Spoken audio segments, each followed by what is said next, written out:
हमारे पंचायत इलेक्शंस हुए, उसमें जो हमारे बीजेपी के एजेंट थे, उनका नाम था, जो बीजेपी के पोलिंग एजेंट थे हमारे,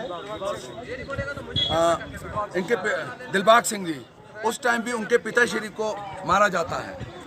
और कल का जो हमारा पार्लियामेंट इलेक्शन होता है सियालसी में, उसमें भी दिलबाग सिंह जी जो है वो बीजेपी के पोलिंग एजेंट होते हैं और उनको अंदर मारा जाता है जहां पोलिंग हो रही है।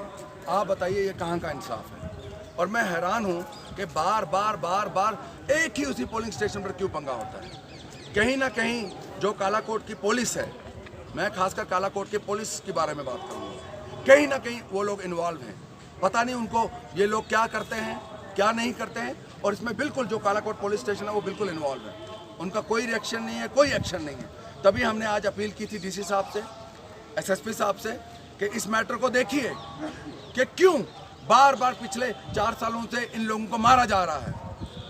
और हद इतनी है इन लोगों की कि कल उन्होंने पुलिस एजेंट के साथ मेरे पर भी अटैक करने की कोशिश की, मेरे पर भी किया उन्होंने अटैक। आप बताइए ये गरीब आवाम कहाँ जाएगी? तो मेरे को अच्छा लगा कि हमारे डीसी साहब ने और एसएसपी साहब ने हमें पूरी एश्योरेंस दी है कि हम इस मैटर को दूध का दूध पानी का पानी करके देंगे। तो उसी एश्योरेंस पर उन्होंने हमसे 3 दिन का टाइम मांगा है और हम 3 दिन का टाइम दे रहे हैं। और मुझे यकीन है जो डिस्ट्रिक्ट एडमिनिस्ट्रेशन है वो उसमें पॉजिटिव रोल अदा करेगी। और नेक्स्ट टाइम हम जो कालाकोट की आवाम है, ये 1000 की तादाद में हम अब बर्दाश्त नहीं करेंगे। और मैं ये भी कहना चाहता हूँ हमारे ऑपोजिशन वालों को, लाजवाल उर्दू न्यूज़ यूट्यूब चैनल को सब्सक्राइब जरूर करें और बेल आइकन पर क्लिक करें। बेल आइकन पर क्लिक करने से आपको ताज़ा तरीन खबरों की फौरी जानकारी मिलेगी।